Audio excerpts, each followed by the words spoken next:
আরে ও মান্টি, মান্টি, কি দেখছি হলো তো কি? সকাল থেকে দেখছি রান্নাই তোমার সাথে একেবারে রান্না করছে। কি রান্না করছে এত? হুম, আজকে একটা দারুণ রেসিপি রান্না করছি। খাবে না? একবারে আঙুল চেটে চেটে খাবে, বুঝেছো? হুম। আচ্ছা, তুমি যে বললে আমি আঙুল চেটে দেখে কি এমন রেসিপি বানাচ্ছো তুমি? আমার আঙুল চেটে খেতে হবে? সেটাই তো হচ্ছে কথা। কি এমন রেসিপি আজকে কি বানাচ্ছি জানো? আজকে বানাচ্ছি যে বেগুন সুন্দরী। এ আমার নাম শুনিনি, বেগুন সুন্দরী। হ্যাঁ, সুন্দরী তো অনেক রাস্তাঘাটে দেখতে পাও, কিন্তু বেগুন সুন্দরী আজকে খেয়ে দেখো কেমন হয়েছে, জানাবে, বুঝেছো? দেখো, তুমি আজকে একবারে নতুন রেসিপি বানাচ্ছি বেগুন সুন্দরী। আগে বানাই, তারপরে খেয়ে দেখে বলবে যে সুন্দরী হয়েছে না হয়নি, বুঝেছো? তো এই দেখো, বেগুন সুন্দরী করার জন্য এখানে একটা বড় পেঁয়াজ নিয়েছি, ক্যাপসিকাম নিয়েছি আধখানা। এখানে ইচ্ছে মতো ঝাল দিয়েছি আমি, ঝালটা তোমরা নিজেদের ইচ্ছে মতো দেবে। আর এখানে একটা বড় সাইজের বেগুন আছে। চলো এবার বেগুন সুন্দরী রান্না করা যাক। কড়াইয়ে সর্ষের তেল বসিয়ে দিয়েছি, ভালো করে একটু গরম হোক। তো একটু জিরে ফোড়ন দিয়ে দিলাম। এবার যে কেটে রাখা পেঁয়াজগুলো আছে সেগুলো দিয়ে দিলাম। পেঁয়াজগুলোকে একটু লাল লাল করে ভাজবো।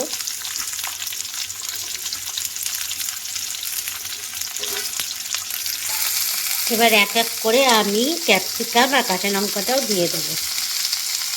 কাঁচা লঙ্কাগুলো একটু চিড়ে দেবো, তাদের ঝাল ঝাল হবে বেশ। এবার ভালো করে তেলের মধ্যে ভাজবো। তোমাদেরকে এখানে একটা জিনিস বলতে ভুলে গেছি, এখানে টমেটোও লাগবে। একটা বড় সাইজের টমেটো কেটে এইভাবে কুচো কুচো করে কেটে কিন্তু এর মধ্যে দিয়ে দেবো।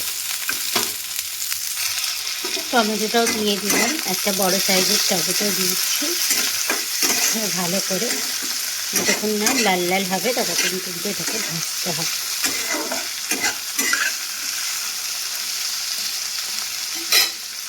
তো দেখো কি সুন্দর লাল লাল হয়ে গেছে। এবার যে বেগুনগুলো কাটা ছিল ওর মধ্যে দিয়ে দেবো। এবার একসাথে ভালো করে ভাজবো। এবার স্বাদ মতো লবণ দিব, হলুদ দিব আর কাশ্মীরি লঙ্কার গুঁড়ো দিব। তাতে হলুদ, লবণ আর কাশ্মীরি লঙ্কার গুঁড়ো দিয়ে ভালো মতো আবার একসঙ্গে সবগুলো ভালো মতো মিশিয়ে নেব।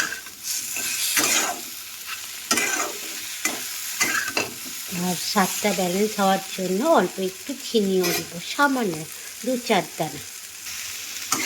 তো এটা সব একসঙ্গে ভালো করে মিশিয়ে নিয়েছি।